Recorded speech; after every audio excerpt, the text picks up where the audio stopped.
So Bulletstorm is an over-the-top first-person shooter where we challenge players to kill with skill and kill with style. We give them the tools to go for these kind of insane kill combos and generate all these huge points.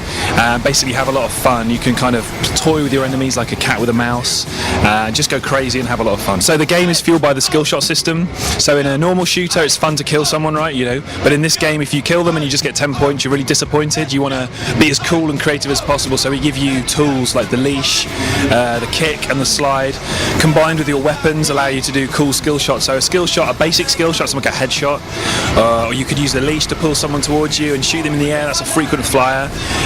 Do a headshot at the same time, so you get the frequent flyer and a headshot. You could wrap them with the flail chain, kick them into the enemies, blow them up together, gangbang. So it's kind of cool. It's all about using your imagination, the environment, the enemies. Each enemy is an opportunity to score points, and so you're trying to do all this cool stuff and get as many points as possible. In the beginning of the game, you're after the crash, you're with Ishii Sato, who's your kind of half cyborg buddy.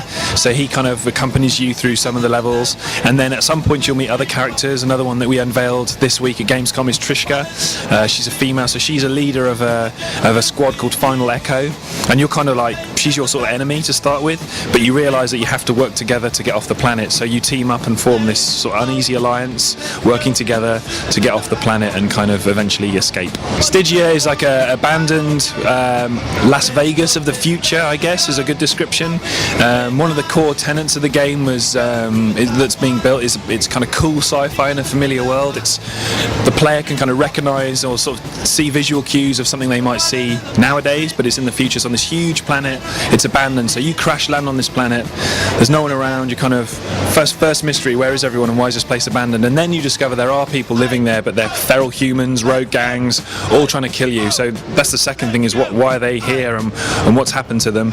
And then the third mystery is really about, well, why have they all got these cool guns? So all these guys have got all this modern weaponry, high-tech stuff, but they're like on this abandoned paradise. So you're trying to work out all the things together. And as the story unfolds, you find out, you know, how you got there, why these guys are here, and all, you know, how come they've got all this cool stuff. There's a number of environments on the planet. So when you crash initially, you start on the outskirts of the city, kind of a desert environment, and then you move through kind of like a lush, sort of tropical, almost forest kind of area. Then you move into some more kind of beautiful landscapes, and then in the city, and then under the city, there's kind of all sorts of stuff. So there's lots of variety on the planet. You get to see some beautiful cityscapes. The Unreal Engine makes everything look fantastic as well. You encounter Hecatone early on in the game, and you piss her off. I'm not going to spoil it and give away secrets, but she's pretty angry at you, and so she follows you throughout the game, and you have a number of encounters with her. And we showed at the press conference this week, we showed you sort of one of the encounters with her, and you get to fight her on a huge scale, so it's kind of awesome. PCF are famous for doing massive boss battles, and so that tradition carries on in Bulletstorm. So it's multi-platform, PC, PS3 and 360, and it'll be coming out in February 2011.